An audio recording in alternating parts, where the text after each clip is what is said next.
Magandang umaga po sa inyong lahat. Malugod na pagtanggap sa St. Joseph Parish Gagalangin sa ika-6 ng umagang banal na misa na may liturhiya ngayong Miyerkules ng ika-10 linggo sa karaniwang panahon. Tumayo po ang lahat at tayo'y makiisa sa Eukaristikong pagdiriwang na pamumunuan ng ating kura paroko, Reverendo Padre Douglas D. Badong.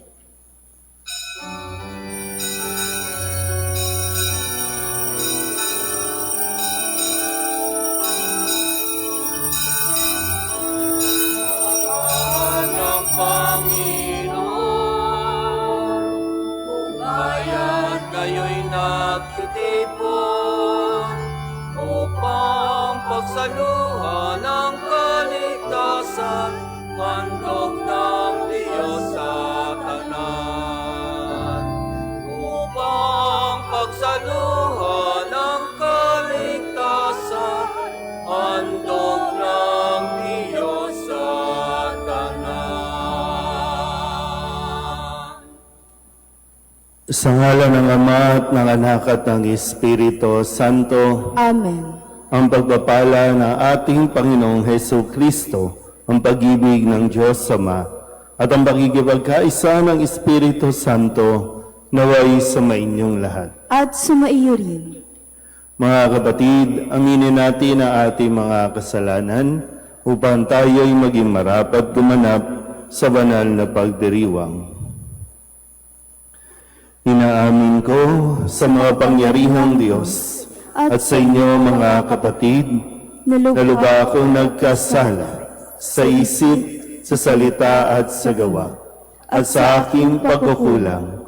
Kaya isinasamo ko sa mahal na Birheng Maria, sa lahat ng mga anghel at mga banal, at sa inyo mga kapatid, na ako'y panalangin sa Panginoong ating Diyos. Kaawaan tayo ng makapangyarihang Diyos, patawarin tayo sa ating mga kasalanan at patnubayan tayo sa buhay na walang hanggan. Amen. Panginoon, kaawaan mo kami. Panginoon, kaawaan mo kami. Kristo, kaawaan mo kami. Kristo, kaawaan mo kami. Panginoon, kaawaan mo kami. Panginoon, kaawaan mo kami. Manalangin tayo. Ama naming makapangyarihan, sa iyo nagmumula ang tanang kabutihan. Pagbigyan mo ang aming mga kahilingan na sa iyong patnubay, ang iyong mga kinalulugdan ay aming mapag-isipan, at sa iyong pag-akay, ang mga ito ay aming magampanan sa pamamagitan ni Jesucristo kasama ng Espiritu Santo magpasawalang hanggan. Amen.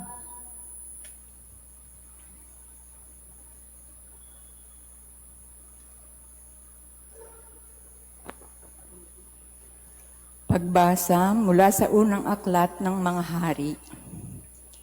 Noong mga araw na iyon, tinipon ni Akab sa bundok ng Carmelo ang buong bayang Israel at ang kanyang mga propeta. Lumapit si Elias at sinabi sa bayan, "Hanggang kailan pa kayo mag-aalinlangan? Kung ang Panginoon ang tunay na Diyos, siya ang sundin ninyo, at kung si Baal naman, kay Baal kayo maglingkod." Hindi umimik ang bayan. Muling nagsalita si Elias, "Ako na lamang ang natitira sa mga propeta ng Panginoon. Samantala, may 450 ang mga propeta ni Baal. Bigyan ninyo kami ng 2 toro. Pumili sila ng isa, katayin at ipatong sa ibabaw ng kahoy na sinalansan, ngunit hindi sisindihan. Ipahanda ko rin ang ikalawa sa ibabaw ng kahoy na sinalansan at hindi ko rin sisindihan. Tawagan ninyo ang inyong Diyos at tatawagin ko naman ang Panginoon. Ang tumugon sa pamamagitan ng apoy, iyon ang tunay na Diyos." At sumagot ang bayan, "Sang-ayon kami." Sa gayon, sinabi ni Elias sa mga propeta ni Baal, "Sapagkat kayo ang marami, pumili na kayo ng 1 toro at ihanda na ninyo. Pagkatapos, tawagan ninyo ang inyong Diyos, ngunit huwag kayong magpaparikit ng apoy.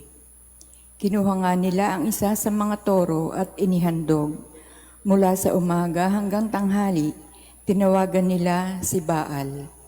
Baal, Baal, pakinggan mo kami, sigaw nila, samantalang pasayaw-sayaw sa paligid ng dambana. Ngunit walang sumasagot. Nang kantanghalian ay nilibak na sila ni Elias. Wika niya, lakasan pa ninyo, alam naman ninyo ang inyong Diyos. Baka may ginagawa o may pinuntahan, o baka naman natutulog. Kaya't kailangang gisingin. Lalo nga nilang inilakas ang kanilang sigaw. Sinugatan ang sarili sa pamamagitan ng sibat at tabak, tulad ng kanilang kinaugalian, hanggang sa sila'y maligo sa dugo. Lumampas ang tanghali at oras na ng paghahandog ng hain, ngunit wala pa ring tugon kahit ano. Nagsalita noon si Elias sa buong bayan. Lumapit-lapit kayo, wika niya, at nagsilapit ang lahat. Inayos niya ang dambana roon ng Panginoon na matagal nang gumuho.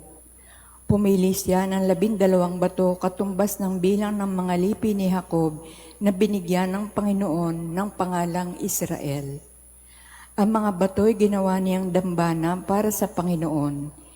Pinaligiran niya iyon ng isang kanal na may lamang 2 balding tubig. Isinalansan niya ang kahoy, kinatay ang toro at ipinatong sa kahoy. Pagkatapos nag-utos siya, kumuha kayo ng 4 na bangang tubig at ibuhos sa handog at sa kahoy. Gayon nga ang ginawa nila. Busan pa ninyo, sabi ni Elias.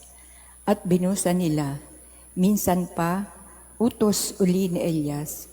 Makaikatlo nga nilang binusan ang handog hanggang sa umagos ang tubig sa paligid ng dambana at umapaw sa kanal. Na ikatlo na ng hapon na siyang oras ng paghandog, tumayo si Elias sa harap ng dambana at nanalangin. Panginoon, Diyos ni na Abraham, Isaac at Jacob, patunayan po ninyo ngayon na talagang kayo ang Diyos ng Israel at ako ay inyong lingkod. At ginawa ko ang lahat na ito pagkat ito ang inyong utos.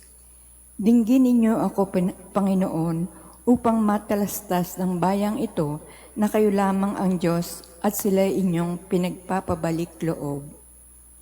Noon din nagpababa ng apoy ang Panginoon at tinupok ang handog, ang kahoy at ang mga bato at lupa sa paligid. Pati ang tubig sa kanal ay natuyo. Pagkakita sa nangyari, nagpatira pa ang buong bayan at sumigaw. Ang Panginoon ang Diyos, ang Panginoon lamang ang Diyos. Ang salita ng Diyos. Salamat sa Diyos. Diyos ko ang aking dalangi, ako'y inyong tangkilikin. Diyos ko ang aking dalangi, ako'y iyong tangkilikin. O Diyos, ako'y ingatan mo, ingatan ang inyong lingkod. Ang hangad ko ay maligtas, kaya sa iyo dumudulog. Ika'y aking Panginoon, ang wika ko sa aking Diyos. Kabutihang tinanggap ko ay ikaw ang nagkaloob. Diyos ko ang aking dalangi, ako'y iyong tangkilikin. Silang bumaling sa ibang Diyos, suliranin abot-abot, sa pagsambang gawin nila, ako ay hindi lalahok. Diyos ko ang aking dalangi, ako'y iyong tangkilikin. Ikaw lamang o poon ko ang lahat sa aking buhay, ako'y iyong tinutugon sa lahat kong kailangan. Nababatid ko na, siya'y kasama ko oras-oras, sa piling niya kailanmay, hindi ako matitinag. Diyos ko ang aking dalangi, ako'y iyong tangkilikin. Ituturo mo ang landas na buhay ang hahantungan, sa piling mo'y madarama ang lubos na kagalakan, ang tulong mo'y magdudulot ng ligayang walang hanggan. Diyos ko ang aking dalangi, ako'y iyong tangkilikin. Magsitayo po ang lahat.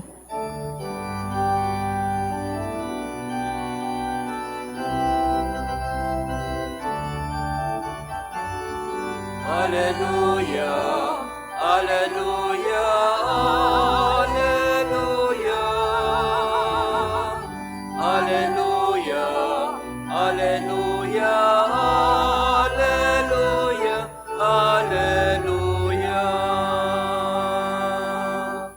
Panginoon, ituro mo na iyong landas ay sundin ko sa pagtahak sa totoo. Alleluia, Alleluia, Alleluia.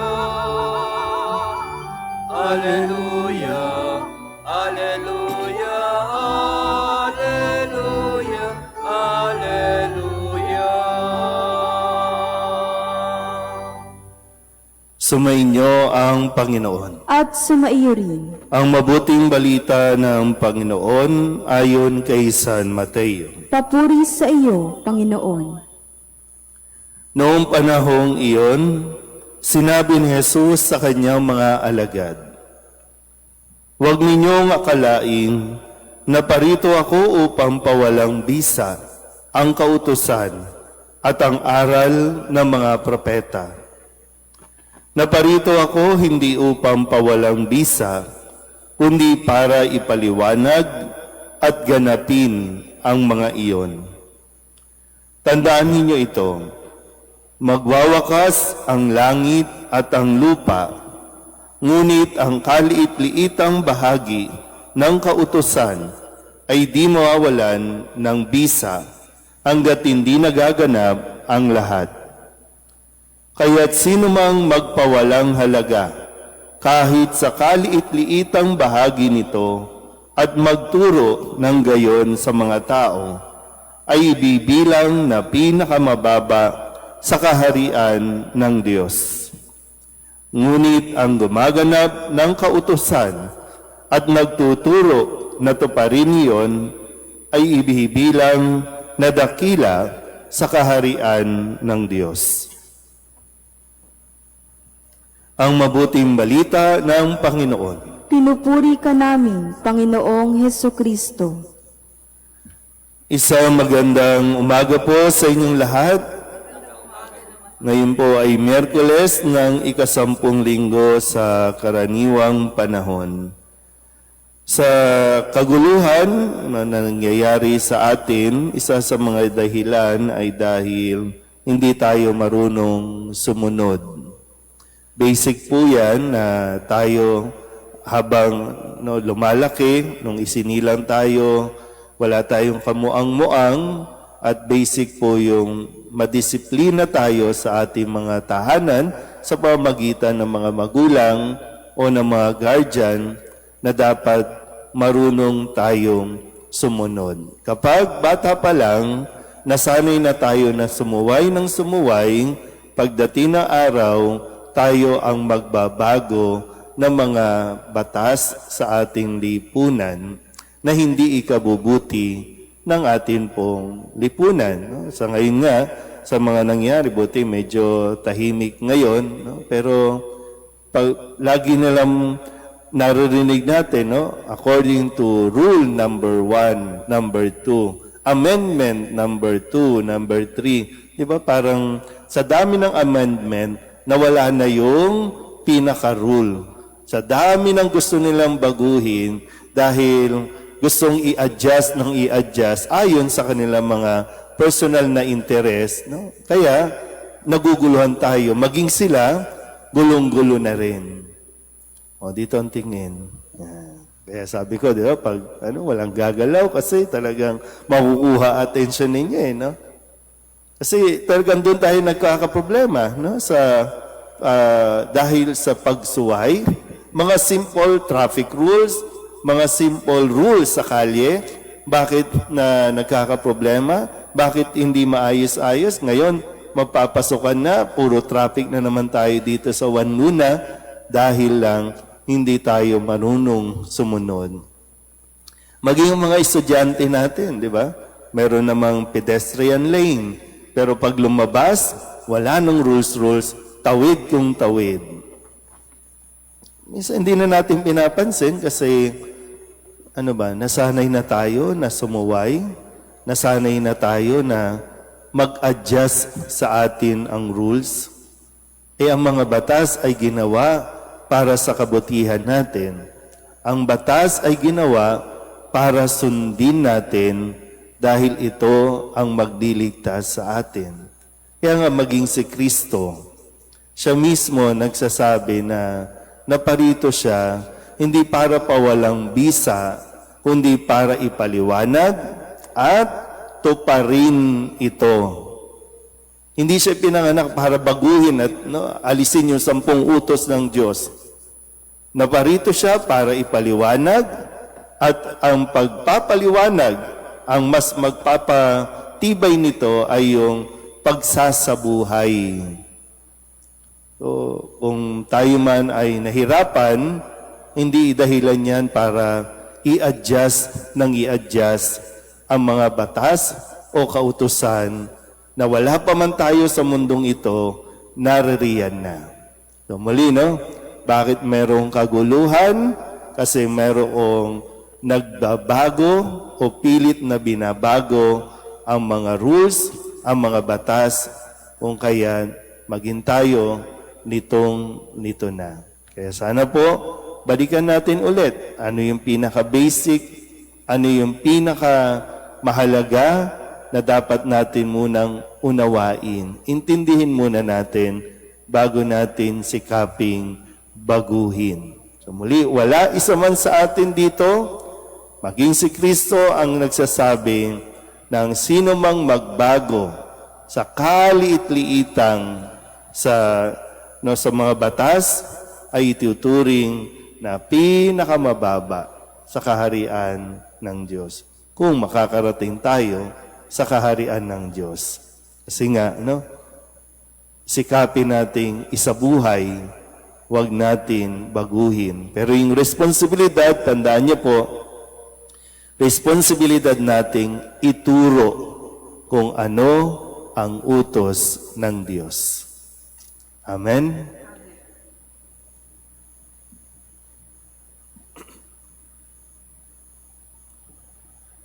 Ipinapangako ng Diyos ang kaligayahan sa mga sumusunod sa Kanyang mga batas at sa mga naghahangad sa Kanya ng buong puso.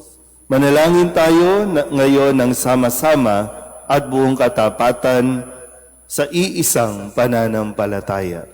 Ang ating pong itutugon, Panginoon, dinggin mo ang aming panalangin. Panginoon, dinggin mo ang aming panalangin.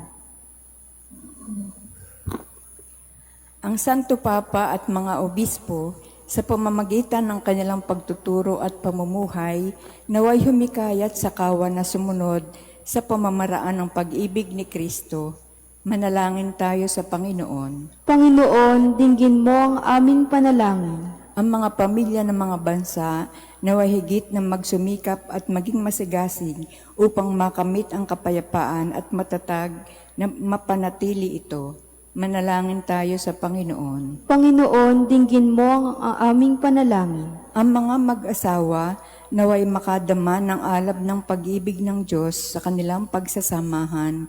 Manalangin tayo sa Panginoon. Panginoon, dinggin mo ang aming panalangin. Ang mga may sakit at mga matatanda naway lumakas ang kalooban sa pamamagitan ng mga salitang nakaaaliw at may katiyakan mula sa mga kumakalinga sa kanila.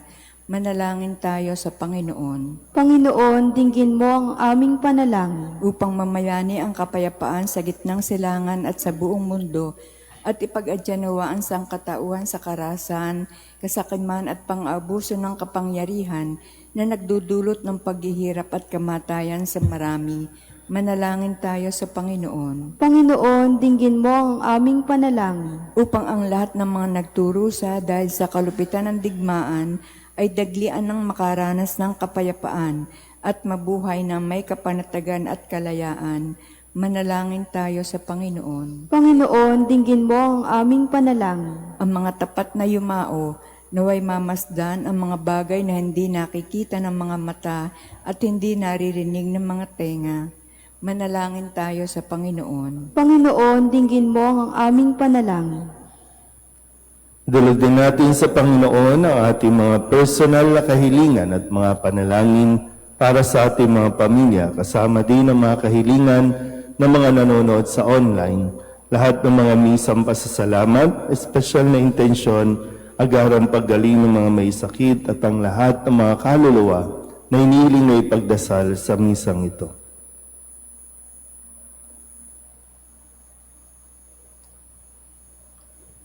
Ang lahat ng ito iniling namin sa ngalan ni Kristo ang aming Panginoon. Amen.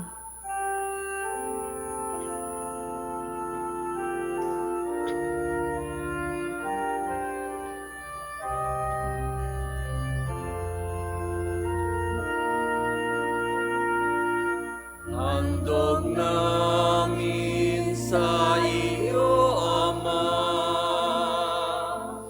ang tinapay at alak na ito. Handog ng bayang umaasa, sinasamba't nagmamahal sa iyo. Handog namin sa iyo, Ama, ang tinapay at alak na ito. Handog ng bayang umaasa, sumasamba't nagmamahal sa iyo.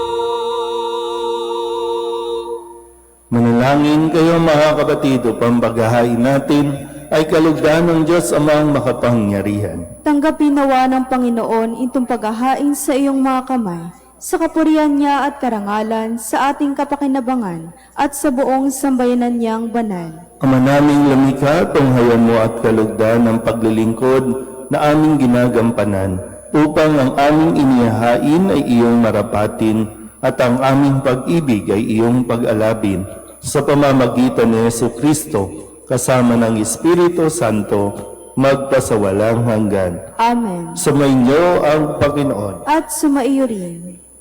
Itaas sa Diyos ang inyong puso at diwa. Itinaas na namin sa Panginoon.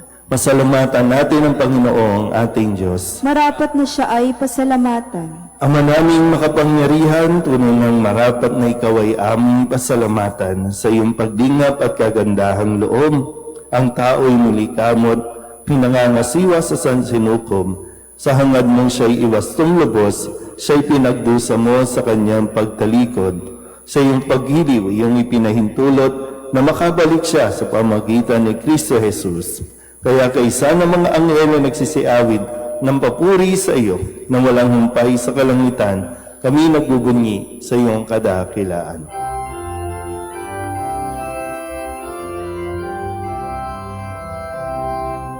Santo, Santo, Santo, Panginoong Diyos ng mga hukbo.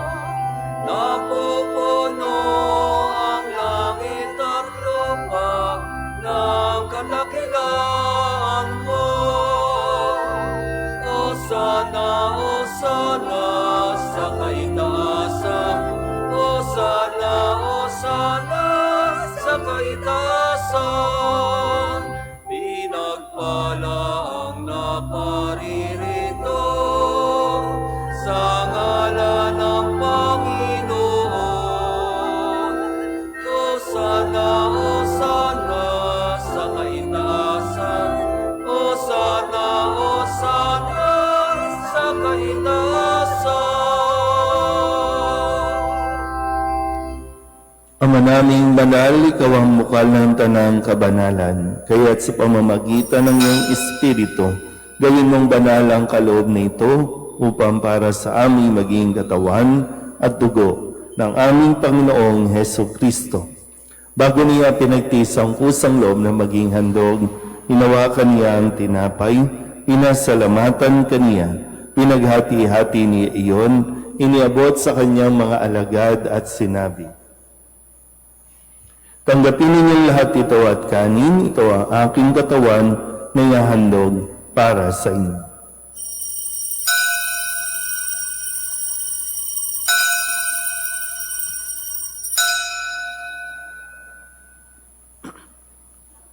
Gayun din naman nang matapos ang hapunan, hinawakan niya ang kalis, muli kaniyang pinasalamatan. Iniabot niya ang kalis sa kanyang mga alagad at sinabi, tanggapin ninyong lahat ito at inumin. Ito ang kalis ng aking dugo, ng bago at walang hanggang tipan. Ang aking dugo na ibubuhos para sa inyo at para sa lahat, sa ikapagpapatawad ng mga kasalanan. Gawin ninyo ito sa pag-alaala sa akin.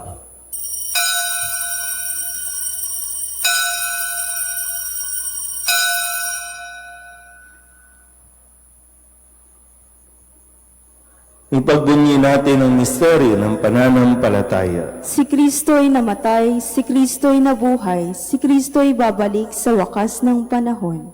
Ama, ginagawa namin ngayon ang pag-alaala sa pagkamatay at muling pagkabuhay ng iyong anak. Kaya tiniaalay namin sa iyo ang tinapay na nagbibigay buhay at ang kalis na nagkakaloob ng kaligtasan. Kami nagpapasalamat dahil kami iyong minarapat na tumayo sa harap mo para maglingkod sa iyo. Isinasamo namin kami magsasalo-salo sa katawan at tugon ni Kristo ay mabuklod sa pagkakaisa sa pamamagitan ng Espiritu Santo. Ama, lingapin mo ang iyong simbahang laganap sa buong daigdig. Kuspusin mo kami sa pag-ibig kay San Leon na aming Papa at ni Jose na aming Obispo at ng Tanang Kaparian. Alalahanin mo rin ang mga kapatid naming nahimlay na may pag-asang sila'y muling mabubuhay, gayon din ang lahat ng mga pumanaw. Kawaan mo sila at patuloyin sa iyong kaliwanagan. Kawaan mo at paging napating kaming lahat na makasalo sa iyong buhay na walang wakas.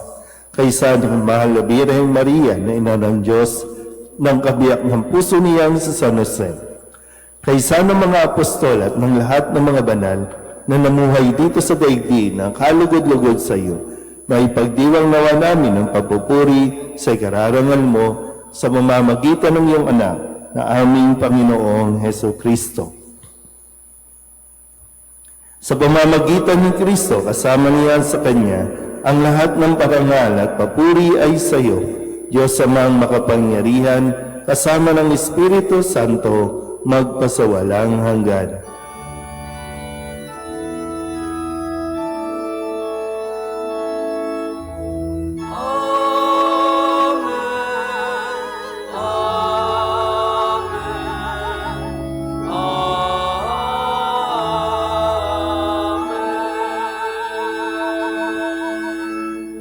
Sa tagabili ng manakagagaling na utos at turo ni Jesus sa Panginoon natin at Diyos, ipahayag natin ang lakas loob.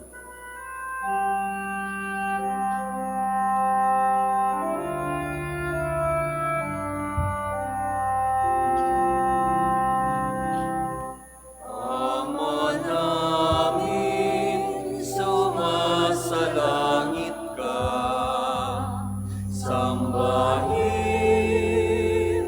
ang ngalan mo,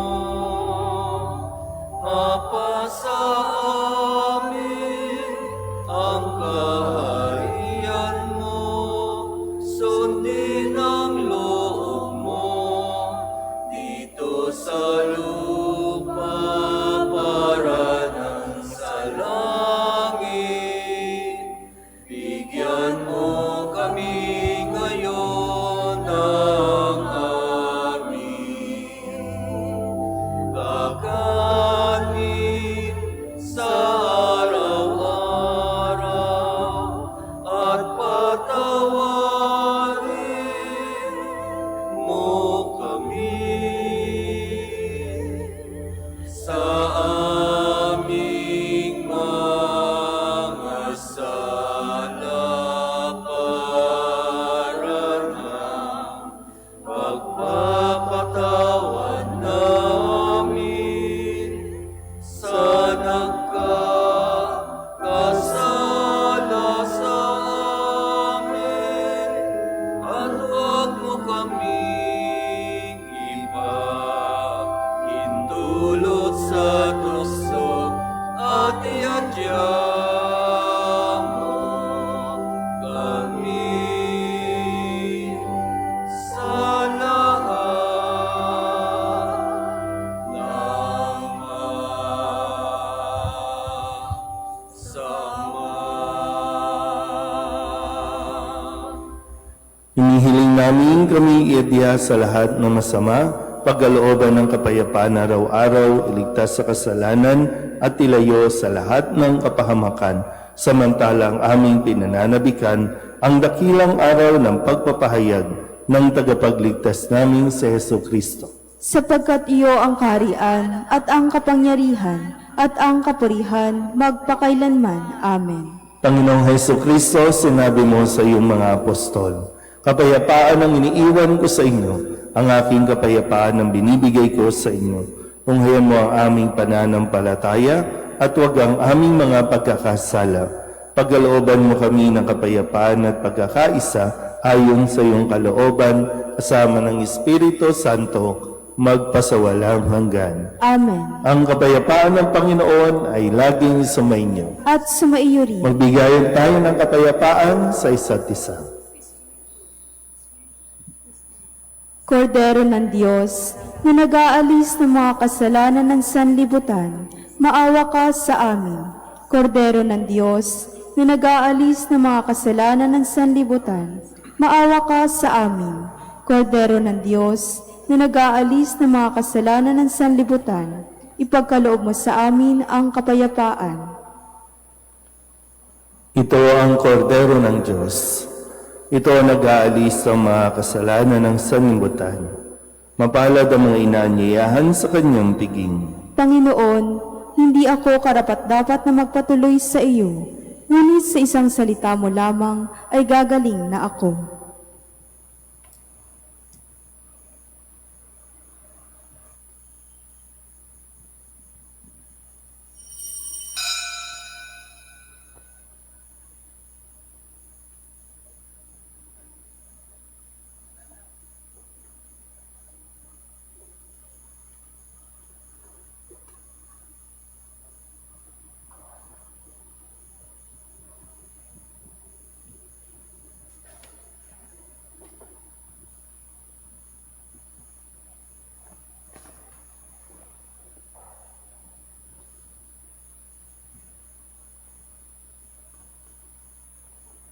Magsiluhod po ang lahat.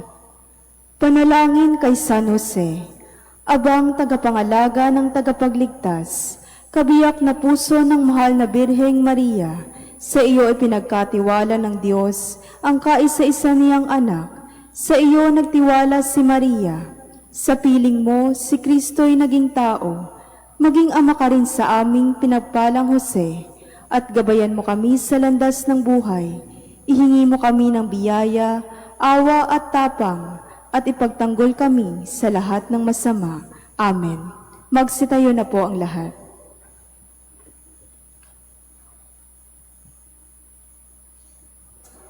Manalangin tayo.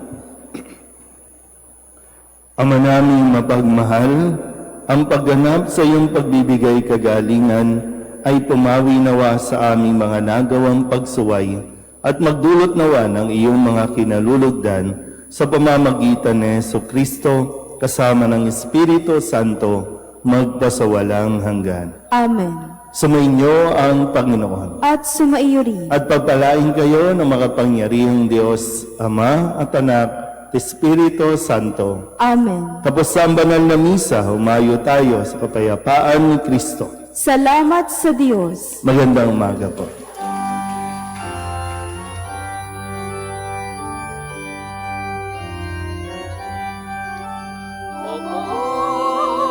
San Jose, pintakasing ibig, tanggulan at lakas, buong pananalig. Kami po'y ipagkadya sa mga